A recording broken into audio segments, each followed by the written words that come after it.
오늘 본문 말씀이 현대 성경으로 보게 되면 우리에게 아주 은혜스러운 표현이 나오는 걸 볼 수가 있습니다.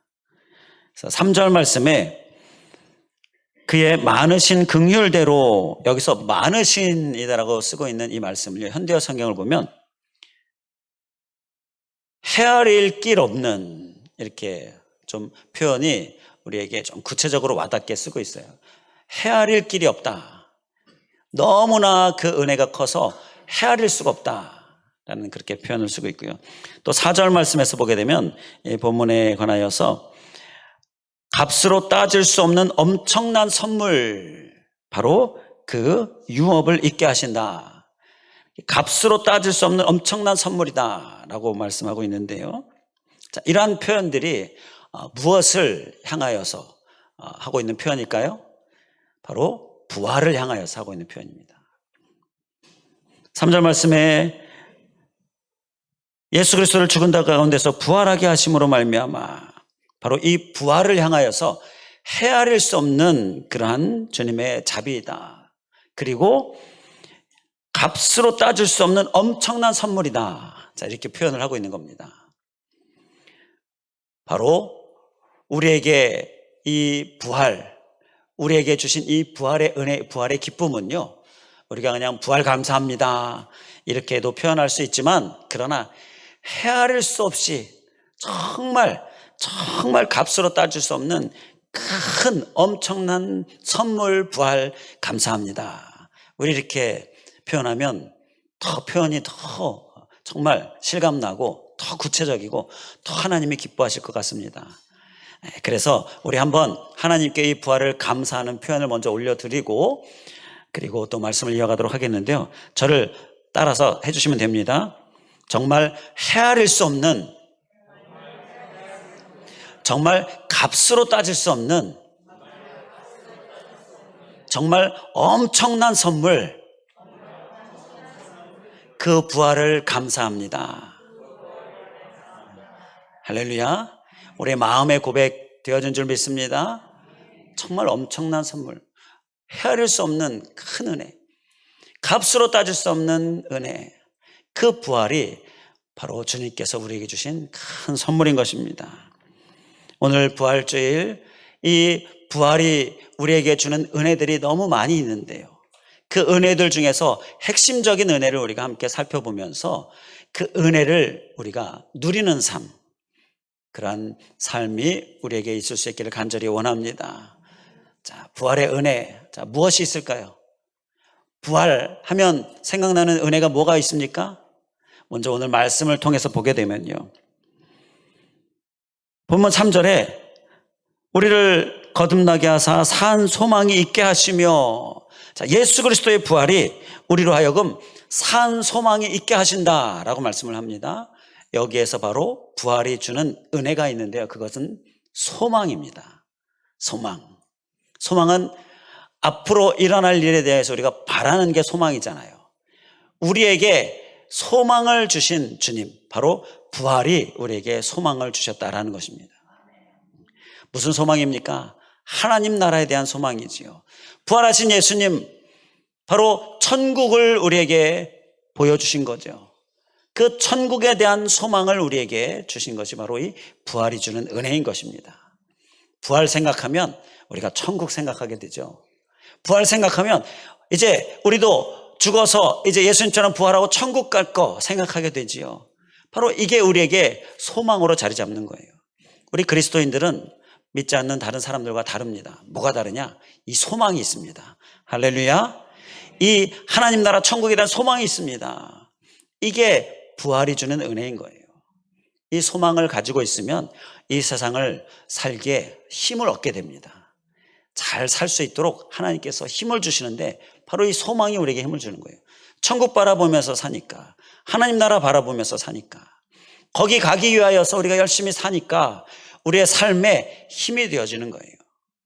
그래서 이 소망, 우리가 부활이 주는 은혜인 것을 기억하고, 중요한 것은 이 은혜를 우리가 구체적으로 누리는 삶을 살아야 되죠. 누리는 삶, 만끽하는 삶도 우리의 삶이 될 수 있기를 주님의 이름으로 간절히 축원을 드립니다.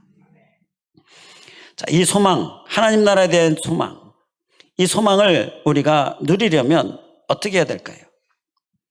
이 소망이라는 말씀과 함께 따라 붙는 단어가 있는데요. 그것은 인내라는 단어입니다. 데살로니가전서 1장 3절에 보게 되면 예수 그리스도에 대한 소망의 인내, 바로 소망에는 인내라는 말이 붙어요. 그래서 우리가 이 소망을 만끽하고 누리기 위해서 우리가 이 부활이 주는 은혜, 그 누림을 위하여 소유해야 될 모습은요, 바로 소망을 위하여서 인내하는 모습, 인내를 사는 모습이 우리에게 필요하다라는 것입니다. 잘 인내하는 모습이 또한 우리의 모습 될 수 있기를 간절히 원합니다. 인내는 참는 거잖아요. 참을 수 있는 이유가 바로 주님을 만나게 될 그때, 주님께서 그때 우리에게 칭찬하시고 상급 주실 그때, 주님께서 그때 우리를 위로하시고 힘주시는 그때를 기억하고 그때를 믿음으로 바라보면서 기다리면서 참는 거예요. 바로 이 소망을 만끽하기 위해서 우리가 소유해야 될 모습, 이 인내하는 모습, 우리의 모습 될 수 있기를 주님의 이름으로 간절히 축원을 드립니다. 인내하면서 하루하루 순간순간 살아나아갈 때에 우리에게 참 어려움도 있지요. 자, 인내를 방해하는 것도 있죠. 우리를 흔드는 것도 있지요. 그러나 잘 인내하고 잘 참고 하나님 나라 바라보면서 그 나라 상급 바라보면서 그 나라 준비하면서 하루하루 사는 삶, 우리의 삶이 될 수 있게 간절히 원합니다. 그러면 하나님께서요, 우리에게 큰 영광으로, 큰 상급으로, 우리에게 큰 칭찬으로 부어주시는 거예요. 자, 그거 바라보면서, 그 소망 바라보면서 우리가 힘을 낼 수 있길 간절히 원합니다. 어떤 미술관에 한 조각품이 전시가 되어 있었는데요. 너무나 아름다운 조각품입니다. 사람들이 그 조각품을 보러 와가지고요, 너무 멋있다, 너무 멋있다, 이렇게 막 칭찬을 합니다. 그런데 그 나무로 만든 조각품인데요, 그 나무와 같은 나무로 만든 그 미술관의 입구에 있는 발판이 보다 못해서 막 불평을 늘어놓습니다. 그 조각품 나무에게, 야, 너나 나나 같은 나무로 만들었는데, 이 발판과 조각품이 같은 나무로 만든 거예요. 그러면 그렇기 때문에 이 발판이 막 얘기하는 거예요. 야, 같은 나무로 만들었는데 너는 그렇게 사람들한테 막 칭찬을 받고 나는 이렇게 사람들한테 밟히고, 이거 너무 불공평한 거 아니냐. 자, 이렇게 막 불평을 늘어놓았습니다. 그랬더니 조각품 나무가 하는 말이, 나는 이 조각품이 되기 위해서 수천 번의 칼맛을 봤다. 수천 번의 칼맛을 봤다. 그 고통을 참아냈다. 그래서 비로소 이렇게 조각품이 됐고, 그래서 이렇게 사람들이 칭찬하는 거다. 너는 그 발판 되기 위해서 칼맛을 봤냐? 그렇게 이야기를 합니다. 자, 이것은요, 우리가 하나님께서 주시는 많은 상급과 하나님 나라의 그 천국 소망 바라보면서 살아나아갈 때에 인내가 왜 필요한지를 말씀합니다. 잘 참고 여러 가지 어려움들 잘 견뎌내고 또 모진 상처라든지 이러한 것들도 우리가 잘 이겨내면 하나님께 큰 영광, 큰 상급, 큰 칭찬, 바로 그때가 우리에게 오게 된다라는 것입니다. 이걸 우리가 믿음으로 소망 가운데 바라볼 수 있길 간절히 원합니다. 그러면 인내할 수 있지요. 자, 소망은 곧 우리를 인내하게 하고요, 이 소망을 생각하면서, 그때를 생각하면서 우리가 인내하는 삶, 잘 참는 삶 살아낼 수 있기를 주님의 이름으로 간절히 축원을 드립니다. 자, 그리고 또 부활이 주는 은혜가 있는데요, 그것은 요한복음 20장 19절에 예수님께서 부활하신 후에 제자들에게 나타나셔서 하신 말씀 가운데 있습니다. 이날 곧 안식 후 첫날 때에 제자들이 유대인들을 두려워하여 모인 곳에 문들을 닫았더니 예수께서 오사 가운데 서서 이르시되 너에게 평강이 있을지어다. 바로 이 말씀입니다. 요한복음 20장 19절. 예수님께서 제자들에게 부활하신 후에 나타나셔서 너희에게 평강이 있을지어다 라고 말씀을 하십니다. 평강을 불어넣어 주시는 거예요. 주님께서 부활을 통하여서 우리에게 주시는 은혜가 바로 이 평강인 것입니다. 주님은 우리에게 평강 주시길 원하셔서 부활하셨다라는 것이에요. 자, 제자들이 이때 어떠한 상황이 있었습니까? 요한복음 20장 19절에서도 나오는 것처럼 유대인들을 두려워하여 모인 곳의 문들을 닫았더니 유대인들을 두려워하고 있었습니다. 예수님을 십자가에 못 박은 자들이죠. 그러니까 그 후에 제자들을 가만히 뒀겠습니까? 제자들을 막 위협했어요. 그러니까 이 제자들이 두려워서 문을 걸어 잠그고 그 공간 안에서 모여서 있는 거죠. 그들 가운데 두려움과 불안함이 가득 차 있었습니다. 이러한 제자들을 향하여서 예수님께서 부활의 몸으로 나타나신 거예요. 그리고 평강을 불어넣어 주신 것입니다. 이 이후로 제자들이 평강이 그 10년 가운데 임하게 됩니다. 그리고 부활하신 예수님을 보죠. 그리고 이제 천국 소망을 가지게 되죠. 그러니까 이제 사람들로 받는 해가 두려워지지 않게 된 거예요. 담대해지게 된 겁니다. 해 받아도 예수님처럼 혹 죽어도 부활하게 되어지고 천국 가게 되어지고 이 소망이 그들을 사로잡고요. 그러니까 마음의 두려움 불안이 사라지면서 평강이 자리 잡게 되는 거예요. 평강의 충만함이 임하게 되는 것입니다. 바로 이 평강이 예수님께서 부활을 통해서 주시는 은혜인 것입니다. 자, 이 은혜가 또한 우리에게 넘칠 수 있기를 간절히 원합니다. 이 은혜를 우리가 또 만끽할 수 있기를 원합니다. 자, 그를 위해서 우리가 소화될 삶의 모습이 한 가지 있는데요. 그것은 맡기는 일을 하는 것입니다. 맡기는 일을 잘해야 한다는. 우리 한번 결단하고 기억하는 마음으로 따라하시면 감사하겠습니다. 맡기는 일을 잘해야 한다. 맡기면 주님께서 맡아주시고 우리에게는 평강으로 임하게 하신다라는 것입니다. 예수님께서 마태복음 11장 28절에 이 부분에 대해서 말씀하시죠. 수고하고 무거운 짐진 자들아 다 내게로 오라. 내가 너희를 쉬게 하리라. 쉬게 하리라. 곧 평안, 평강. 그것을 위하여서 수고하고 무거운 짐진 자들아 다 내게로 오라. 다 내게로 와서 그 짐을 맡기라 라는 것이죠. 맡길 때에 주님께서 어떻게 하십니까? 시편 37편 5절에 보게 되면 내 길을 여호와께 맡기라. 그를 의지하면 그가 이루시고 그가 이루신다라고 말씀합니다.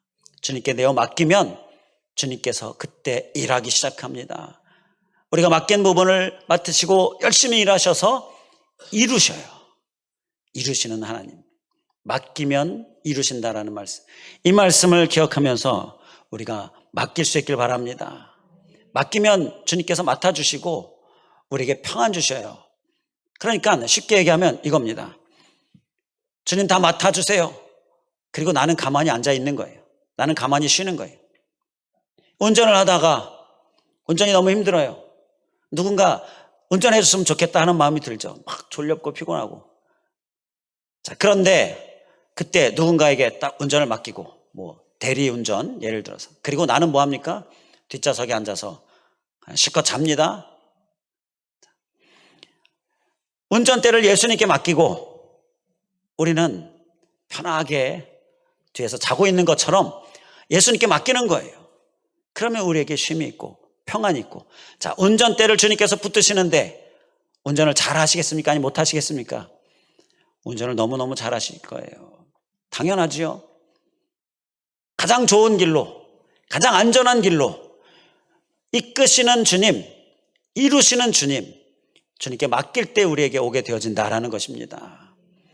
맡기는 모습을 통하여 주님께서 일하시게 하고 주님께서 일하시면 내가 하는 것보다 얼마나 잘, 얼마나 훌륭하게, 얼마나 놀랍게 이루시겠습니까?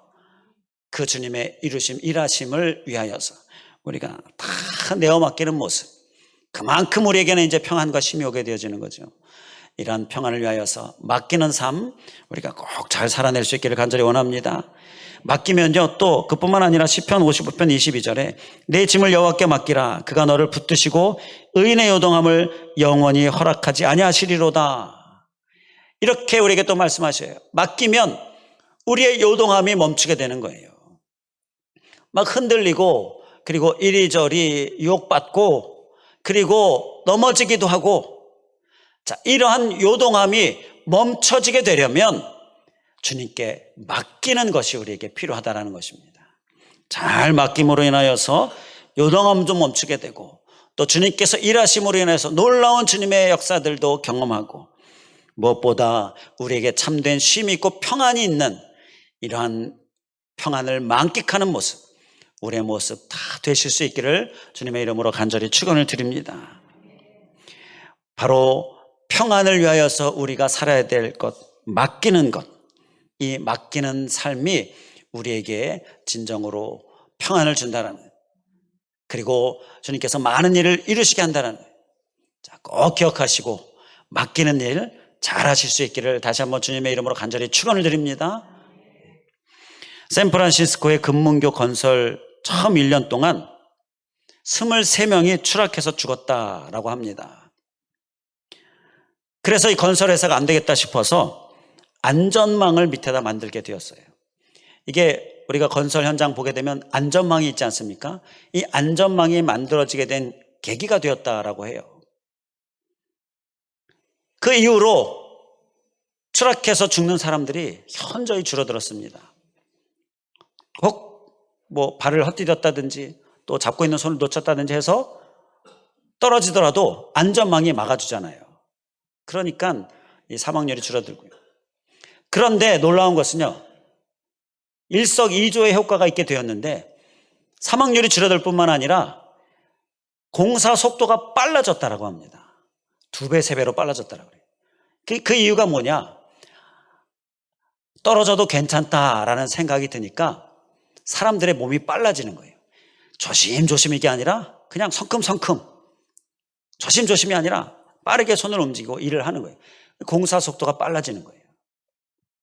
그래서 조기에 빨리 끝낼 수 있고, 또 안전하니 사람이 죽는 일도 줄어들고 일석이조의 효과가 있었다라는 그러한 이야기가 있는데요, 안전이 확인이 되면 사람들의 몸이 빨라진다라는 건데요, 우리가 주님이 주시는 평안, 내가 내어 맡김으로 인하여 주님께서 쉬게 해주시고 안전하게 해주시고 또 우리에게 잘 되게 해주시고, 자, 이러한 주님이 주시는 평안, 내어 맡김, 이것은요 우리에게 많은 일을 성취하게 하는 일석이조의 효과가 오게 된다라는 것입니다.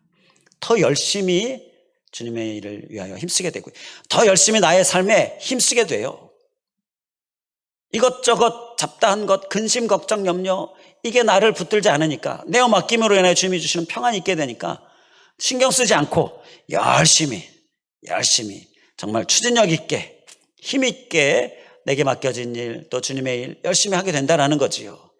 이런 일석이조의 효과도 우리가 충만히 받아 누릴 수 있기를 간절히 원합니다.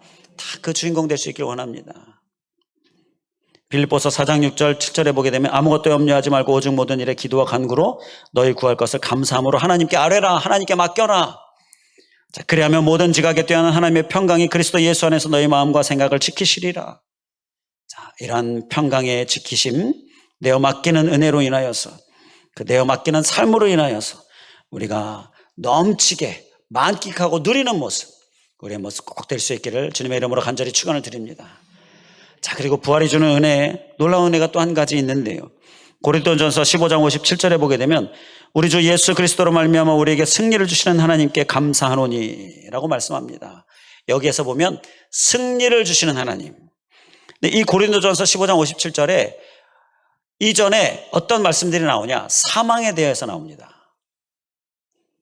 이 사망을 이기신 예수 그리스도, 그래서 우리에게 승리를 주시는 예수님, 바로 이 고린도전서 15장 57절의 말씀인데요, 부활이 주는 은혜 또 한 가지는 바로 이 승리다라는 것입니다.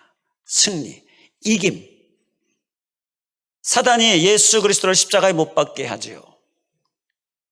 많은 사람들을 동원해서 어두운 영이 그들의 마음 가운데에 가룟 유다부터 시작해서 대제사장들, 그리고 모든 재판하는 자들 다 그들을 이끌어서 예수 그리스도 십자가에 못 박게 하죠. 많은 무리들도 예수 그리스도 십자가에 못 박으라 외치게 하죠. 예수님께서 결국 십자가에 못 박혀 죽으십니다. 그 십자가에 못 박혀 죽으셨을 때 사탄이 아마도 아주 기뻐했을 거예요. 승리를 외쳤을 거예요. 그런데 하나님께는 그 다음 계획이 있었습니다. 그게 무엇입니까? 부활입니다. 사단이 십자가에 못 박아 죽게 했지만 사망으로 끝난 것이 아니라 부활로 사단을 무릎 꿇게 하는 승리를 하나님께서 계획하고 계셨고요. 부활하심으로 예수님의 승리가 일어났고요. 그때 사단은 굴복하게 되는 패배한 자 되어진 것이지요. 바로 부활은 우리에게 이 승리를 우리에게 주신다. 부활이 주는 은혜는 바로 이 승리다라는 것입니다. 이 승리도 우리가 만끽하면서 누리면서 살 수 있기를 주님의 이름으로 간절히 축원을 드립니다. 자, 승리는요, 이 승리를 우리가 누리려면 어떻게 하는가? 승리자 되신 예수 그리스도를 우리가 열심히 따라가면 됩니다.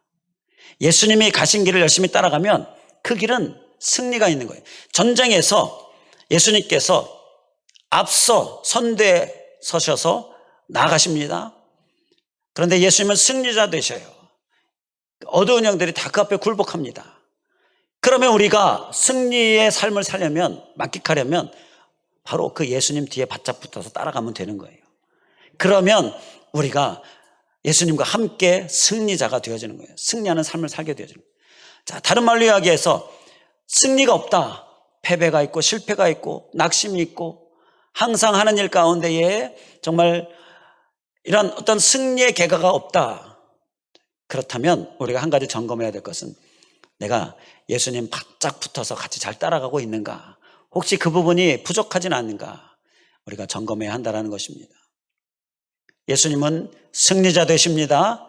우리는 그 승리자 되신 예수님을 따라가면 승리의 삶을 살게 되는 줄 믿습니다. 우리 한번 따라해 주시면 감사하겠습니다. 승리자 되시는 예수님 열심히 따라가겠습니다. 열심히 따라가겠습니다. 그게 우리에게 승리를 만끽하게 하는 거예요. 우리 예수님을 머리로 비유하고 우리를 몸으로 비유하잖아요. 자, 머리이신 예수님이 승리자이십니다. 그러면 몸인 우리도 같이 승리자 되어야 하는 거예요. 그러니까 머리와 몸이 떨어져 있을 수 있습니까? 붙어 있잖아요. 같이 가잖아요. 머리가 가라 그러면 몸이 가잖아요. 몸이 따라가잖아요. 바로 주님과 우리의 관계와 우리의 삶이 이래야 하겠다라는 것입니다. 머리가 시키는 대로 하면 승리가 있게 되는 거예요. 우리는 머리가 시키는 대로 할 수 있길 간절히 원합니다. 주님께서 우리에게 말씀하셔요. 그 말씀을 우리가 열심히 따라가면 머리가 시키는 몸이 되는 거죠. 그러면 우리도 승리자이신 예수님과 함께 승리하게 된다라는 거예요. 요한복음 15장 4절에서 5절에 보게 되면 내 안에 거라 나도 너희 안에 거하리라. 가지가 포도나무에 붙어 있지 아니하면 절로가 실을 맺을 수 없음 같이 너희도 내 안에 있지 아니하면 그러하리라. 여기서 붙어 있지 아니하면 이라고 말씀하죠. 주님과 머리 대신 주님과 몸인 우리가 붙어 있는 모습, 붙어 있으면 많은 과실을 맺게 되는, 자, 바로 승리의 삶, 열매의 삶이 우리에게 있게 된다라는 것입니다. 이 말씀 기억하면서 우리는 주님께 꼭 붙어 있는 삶으로 승리도 만끽할 수 있는 우리들 될 수 있기를 주님의 이름으로 간절히 축원을 드립니다. 기도하겠습니다. 할렐루야. 감사하신 하나님, 우리를 위하여 이 땅에 오신 주님, 또 우리를 위하여 십자가 지신 주님, 그리고 우리를 위하여 부활하신 주님, 정말 감사합니다. 헤아릴 수 없고 정말 값으로 따질 수 없고 정말 엄청난 이 은혜, 이 부활 정말 감사합니다.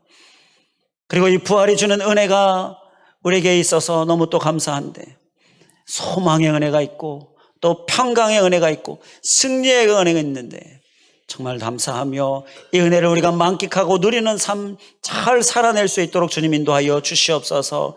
소망을 만끽하고 천국 소망, 하나님 나라 소망 바라보면서 이 땅에 매여 있지 않고 정말 그 소망 가운데에 사는 삶, 힘 있는 삶 만끽하게 하여 주시고 평강, 평안의 삶 주님께서 다 맡아주심으로 인하여서 내 안에 주시는 평강, 평안 넘치게 하여 주시고 그리고 승리 주님과 함께 가며 함께 살며 딱 붙어서 동행하며 주님께서 말씀하시는 대로 내가 열심히 따라 사는 삶으로 이 승리 또한 우리가 만끽할 수 있도록 주님 인도하여 주시옵소서.